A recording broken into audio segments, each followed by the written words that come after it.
Hi and welcome to Candyfloss Crochet. Today I'm just going to run through a few of the basics to get you started on your crochet journey. And as you can see in front of me, I have an array of different things that are part of the crochet equipment. So I'm going to start with the hooks. These here are the standard metal hooks that you can buy generally online via online selling sites such as Amazon. You might be able to pick them up in some of the budget stores as a pack, and they usually come like this with a pack from the smallest, which is about a 2mm hook, which is quite tiny, up to the biggest being 8mm hook. I personally, I quite like this flat bit here, but personally I find if I'm using say a 3 or 4 or 5, that they're too flat for me to use. So I think basically because I'm getting older and my grip isn't as it used to be, I find them quite difficult to use. Also the quality of the metal on the hook depends on how well your yarn will slide over the hook. So the cheaper brands ones don't seem to glide as easily as the more expensive ones, but to get you started they're absolutely fine. There's another range, and I've got them in my lovely little hook holder here. These are clover ones. They're very good. Again, they come from the very smallest ones up to some really nice fat ones here. This is a 12mm with a plastic end. I think if they did a 12mm with a metal end, it'd probably be too heavy. What I find with these is that they're better for me to hold because they're a little bit fatter to hold. The metal on them, they glide a lot better. And another brand that I quite like is a Tulip. Again, they're a fatter handle, slightly different when you look at them, slightly shorter in length than the clover ones, not a lot in it to be honest, and a different angle on them, so they're flatter. The clover ones are quite flat here, but this one's got this sort of stopper end, almost like a pen holder almost. But I find them a lot easier to use. You can find ones that are cheaper than these brands online, but have the similar sort of handle, but the quality generally goes into the metal, and you'll find that the more you pay for your hooks, the easier they glide. So you get what you pay for. But if you're starting off and you're new to crochet, this little group here, which was my first little set that I bought, are absolutely fine just to get you used to crocheting. So hooks aside, you will also need a pair of scissors to snip your yarn off with. It's quite good to invest in a decent pair.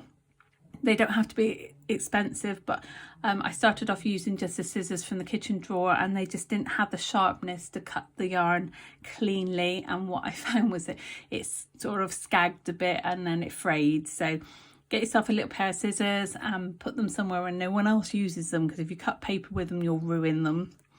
The other thing you'll need are these little things. These are called stitch markers. You can use a paper clip or you can just use a thread. And I will show you in the rest of this tutorial how you use these, but you can buy them in a pack, usually of 100 at a go, and they're quite reasonably priced. But these are worth definitely getting some of these. They'd be really helpful. And the last thing you'll need is darning needles. Now these are blunt end needles, and I've got 3 different ones here because you use different sizes of yarn. So if you're using a normal yarn, this size is absolutely fine. If you're using a chunky or super chunky, you're not going to be able to thread it through that hole, so you might need one that's a little bit bigger. So get yourself a little set of darning needles. Okay, so that's the basic equipment you need. There's lots of other stuff you can buy, but you don't necessarily need it. So I'm going to talk you through now how to do a starting chain. So I'm going to use a 4mm hook, and I have my yarn here, which is Stylecraft Special DK, and this one's in lemon. Let's just put my camera up a little bit so you can see. And we're going to start off with a starting chain. So the first thing you do, there's 2 ways to start crocheting. One is with a slip knot and the other is a magic circle, and there is a video for a magic circle on my channel, and I'll put a link down below in the description box if you want to learn how to do that. But today we're just going to learn how to do a slip knot. So a slip knot is basically a knot that will move, that you can tighten or loosen.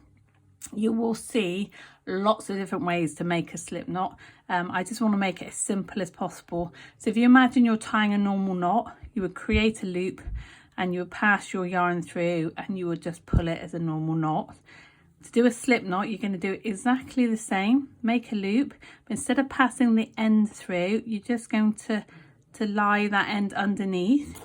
Take your hook, grab hold of that end, grab hold of your two ends now, and pull. And then you can pull one end and it will get bigger, or you can make it as in smaller, tighter to your hook, or you can ease it off and make the loop itself bigger. It's entirely up to you. So if you can see, if you pull it out there, it makes it bigger, or you can pull it in to make it tight. So that's a slip knot. So I'm just going to show you that again. I just make a loop, have a longish end, I pass it up through so that it forms a loop and pull through, and that is a slip knot. So most patterns that you start with, or crochet work you start with, will say starting with a slip knot, and then it will say chain however many. So we're going to chain, say 20, and to do a chain you need to get your tension right with your hook. So let's talk about how we hold our hook and how we hold our yarn. So I'm just going to take that off of there for now. So I'm using this type of hook. It's nice and fat, and I always use my hook and I hold it like I hold my knife and fork, with my finger on the top, and that's because I use my finger to help guide my yarn. And when I've got my yarn on my hook, I can use that finger then to help manipulate where that's going to be. Now I don't use it all the time, but you'll get to some point where you're doing stitches and you might have 4 or 5 loops on your hook and you might want to hold them in place. So I hold it like I would my knife and fork, with my thumb in the groove and my fingers driving it forward. My yarn hand, now this is where it gets confusing for some people. I'm left-handed and I learned how to crochet by watching YouTube videos, and I honestly didn't realise at the time when I started crocheting that there was a difference between a left-handed crocheter and a right-handed crocheter. I just followed the videos and did what they did. So if you think about it, in the fact that you know when you're cutting your food up on your plate and you have your fork in your left hand and your knife in your right hand, you can still maneuver that knife. You're still quite proficient in cutting your vegetables up or your meat up or whatever you're eating with that hand. So if you want to give it a go, just forget the fact you're left-handed and just try using it right-handed. It does make it a lot easier because you're working the same way as everyone else, and when you're following a video tutorial, you're following exactly what they're doing. You don't have to find a left-handed version of it. Now, to hold your yarn, the key for any crochet project is tension. You have to make sure that you're holding your yarn reasonably tight, not too tight that it doesn't move, but reasonably tight. And there's lots of different ways for everybody, and it's always different for everybody how they feel comfortable in holding their yarn. So personally for me, I take my yarn and I place it in my little finger there, just so it's running over the top of my hand, and I hold it in place. Now I started off, when I started crocheting, holding it like this, but what I found is I got cramp in these fingers. So now I run it through, and then I wrap it round my finger here, so it's going under my hand and around my finger. My finger's now clamped down onto this one, and I'm holding it loosely under there. It's just to sort of keep it in place, and this finger's pulling the tension. So I've gone in over the back of my hand, around my finger. Now some people wrap it around twice, some people don't wrap it around or use their middle finger, but if I show you how I do it, and then you can find your own way. And what I find then is that I can use my middle finger and my thumb to hold my work. So when you're working on something, the tension is held by my index finger.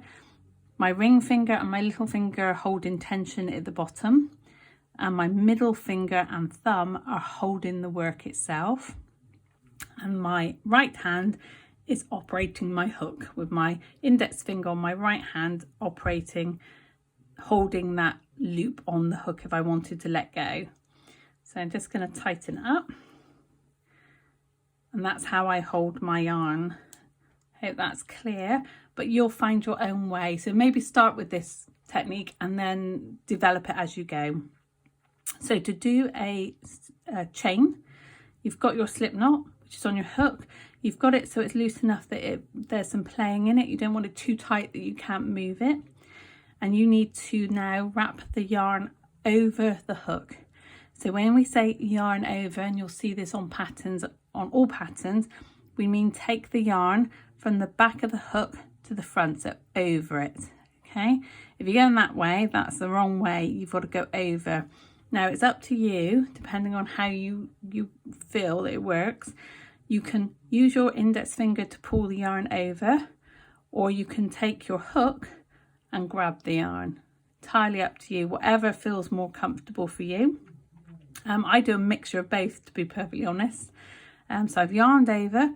I've now got this loop on the hook on my existing one, and I'm pinching that knot with my index finger and my thumb, and I'm going to pull that up, and as I'm doing so, I'm going to twist that hook down so that it now catches the yarn, and notice that my index finger is still holding that tension, and I'm going to pull one loop over the other, and that's your first chain. So notice how this finger comes back into play just to keep it on the hook. I'm going to yarn over again, turn my hook down, pull up, and my index finger and my thumb are working up my chain as I start my chain. So yarn over, hook down, pull up, yarn over, hook down, pull up, and walk your finger and thumb up your work to keep that tension. And as you notice, my right hand is twisting, and I'm grabbing the yarn as I go. So I'm taking it over the back of my hook to the front, pulling one loop over the other, and that is a chain. Let's get some more yarn. So as you can see, my chain started to build up. Let's do a few more. What I would do at this stage, if this is your first time at crocheting, I would just practice this. Just keep going. Sit yourself somewhere comfortable, put something nice on the TV or have the radio on or some music, and just keep doing this and build yourself up a chain. And it doesn't matter how long the chain is. And what you'll find is as you're doing it, your tension will work out better. So you might find that some of your loops are bigger than others, and some are quite tight. And you want a consistent size. You don't want any loops that are massively big, and you don't want any that are small. So the more you practice this, the better your tension will get. And this is where how you hold your yarn will come into play. So what you might find is that a few of them are really, really loose. So if I loosened off my tension and did it very, very loosely, just trying desperately, you can see the difference between the chains that I've made here and the chains that I've done there. They're a lot looser, and what you'll find to start off with is that your chains will be all different sizes. So keep going with that, keep practicing, work up as many chains as you want. When you've done a load, you can take your hook off and you just pull them out, and that's called frogging. Pull them out right the way back to the beginning and start again. And keep practicing that. You can do a chain as long as you want, but keep remembering that tension. Yarn over, pull up, and you'll find after a while you'll find your natural rhythm with this. And that's all a chain is. So now we've got a few chains, excuse me, on our hook.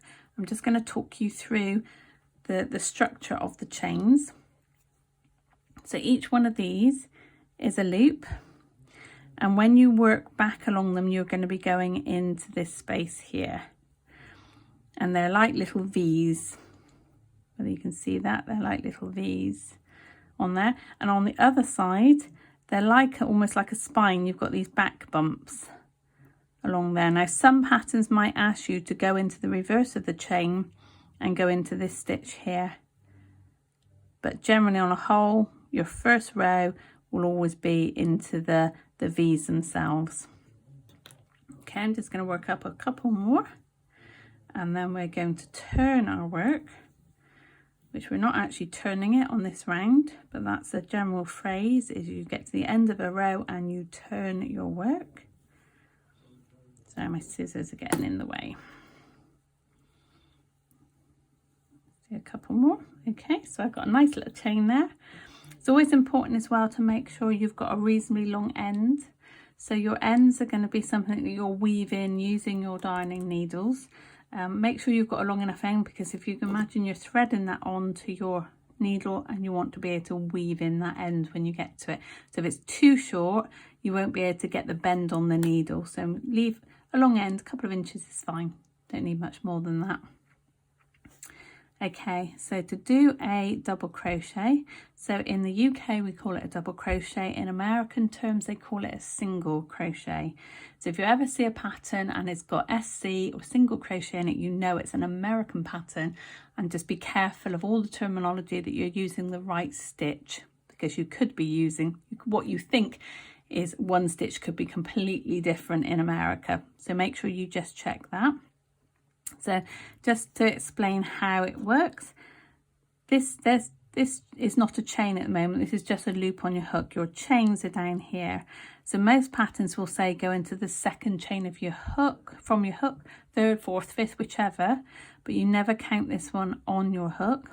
This is your first one here, second one, third one, and so on. And they always say from the second chain from the hook or something along those lines, and that's where you're going. So don't ever count this one. So if we say the second chain from the hook, that's our first one, our second one's here. You're going to take, now as you can see, I'm using my finger here to stop it disappearing, and I've got my index finger up here, which is holding my tension.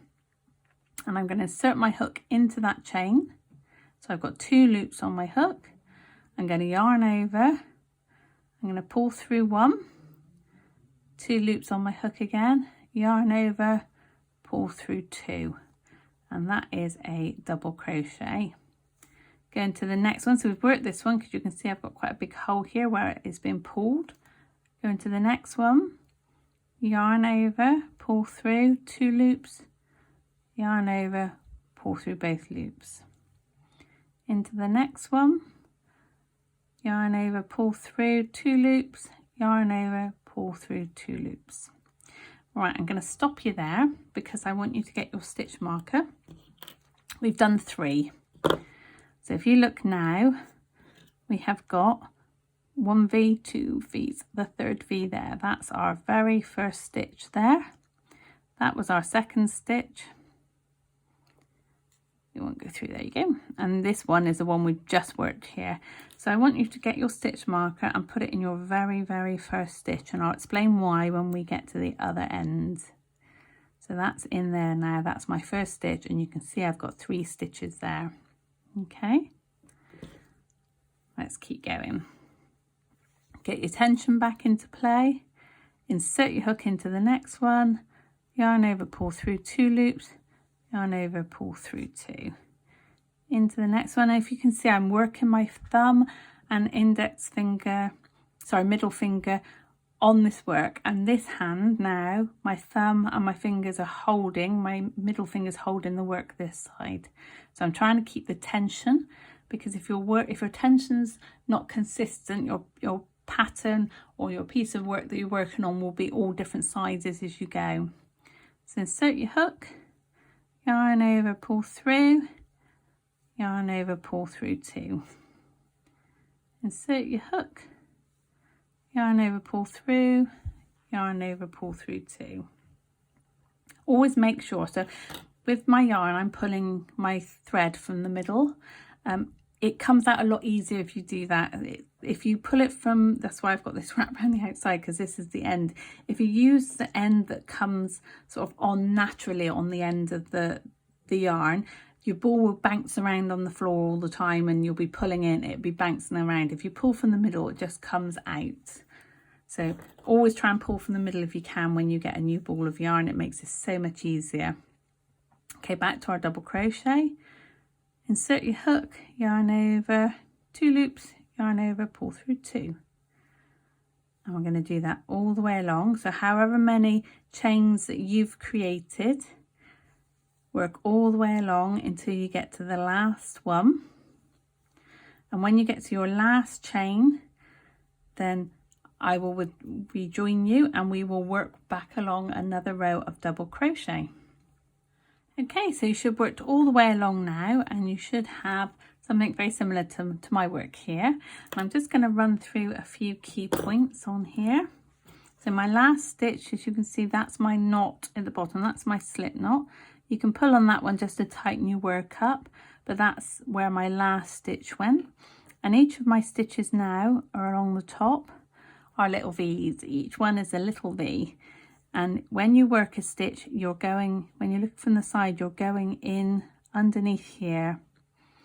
So you're going into this gap here. So you're picking up both of those V's at the top. So that's your stitch. When you count your stitches, you're counting the V's. So you're counting, so that will be 1 there, which we've just worked and my loop's still in, 2, 3, 4, 5, 6, and so on. So you're counting the top. The bit here, this bit here is called the post. Okay, so if you ever see a stitch where it says front post, back post, they're talking about this bit here. And I do another video all about front and back post stitching. And again, I'll put a link in the bottom description box. So when we're turning our work in a minute, you're going to go into these V's here. So into that space underneath the V's all the way along to the end, with our stitch marker marking our very first stitch, which will now be our last stitch. Okay, let's get cracking on round 2. So I'm going to put my hook back in, just pull my tension back up, and I'm going to chain 1. So when you turn, you need to take your stitch, your first stitch, up to the height of your next stitches, just to get your work up. So it will always say at the beginning of a round, chain 1, 2 or 3. It depends on the stitch you're actually working, but for a double crochet, generally you chain 1 and then you turn your work. So whereas your work's this way, you're going to turn it. Sorry, get tangled. There we go. I've turned my work now and I'm facing the opposite direction. And as you can see, my stitches seem to be more pointing in the other direction now. So when I'm looking at them, I am going into this space here, which is underneath my V's, into these here. So when you look at your stitch, your V at the top, the one that's facing you is called the front loop, and the one at the back is called a back loop. But for a standard stitch, if it just says do a double crochet in the next 10 stitches, you're doing it underneath both of those loops. So same as we did before, insert your hook, but you're now going under both loops, yarn over, pull through 2 loops, yarn over, pull through 2. Now I want you to get your next stitch marker and put that marker in that stitch. Okay. Next one is going to be in here. Insert my hook, yarn over, pull through, yarn over, pull through 2. Next one's up here, look. Now it's a good thing to do and get it into the practice of is counting your stitches as you go along. So you will usually have a pattern that says do a chain of 20, turn, chain 1, and then work back 20 stitches. So just make sure that you count them. So we're going along, we're finding our next stitch, so underneath that V, insert, yarn over, pull through, yarn over, pull through 2, some more yarn, and I'm working all the way back along.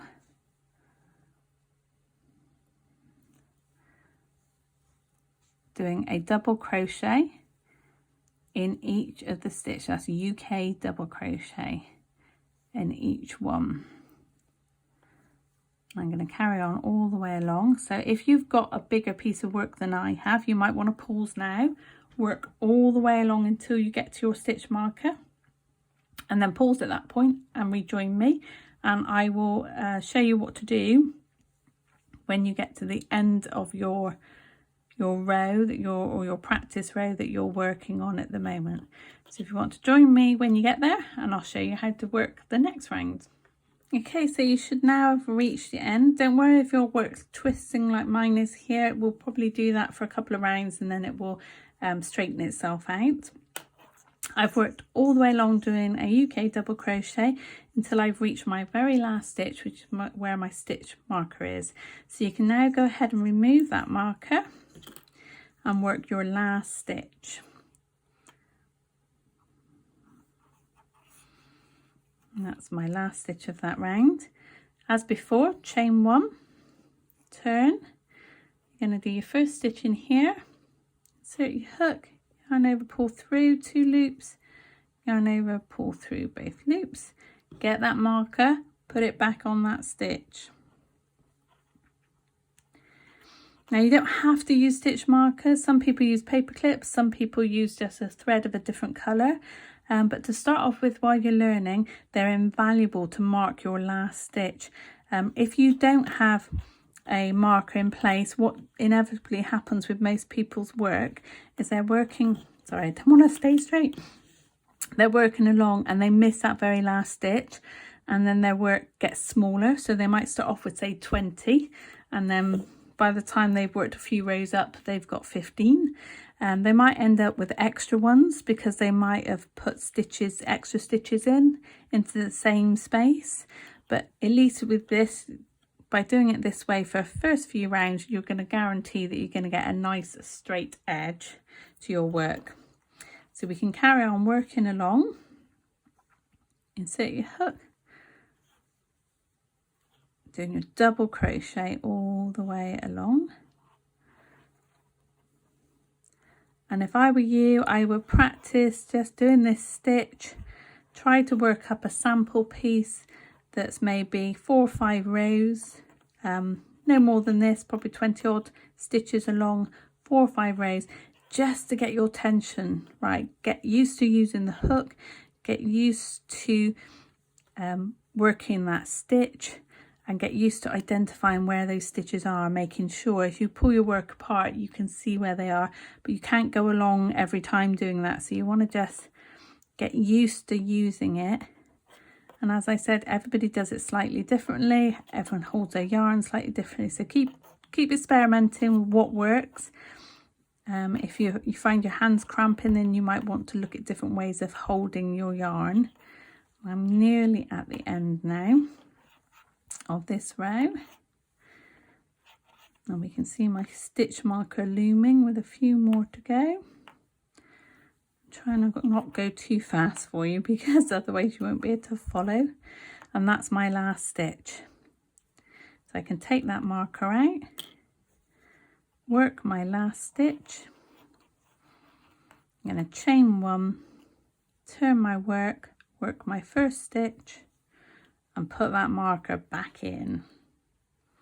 Now some people use markers halfway through, so you can see now my edges are nice and straight. My work wouldn't curl and my markers weren't in the way. You can see my edges are nice and straight there.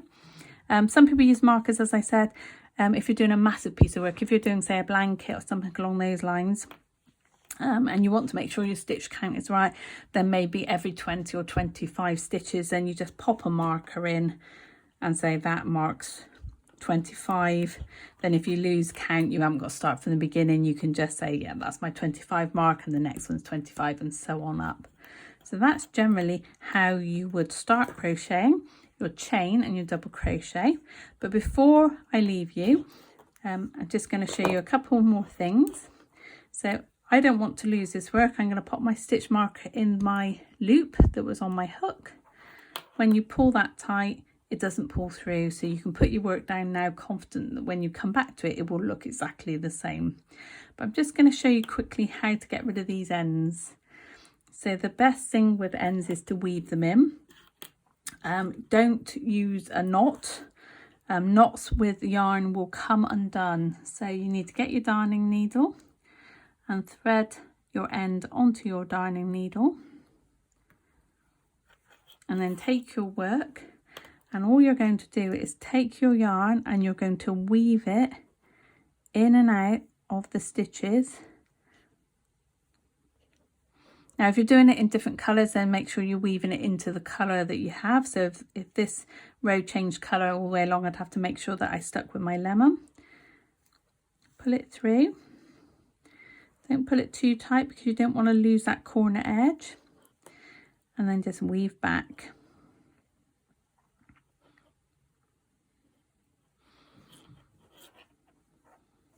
Pull it through again.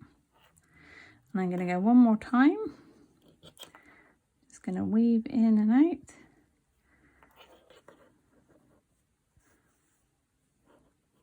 Once you've weaved it in, you can take your scissors, just pull it slightly to pull that yarn back in slightly, snip it off, and your end has disappeared.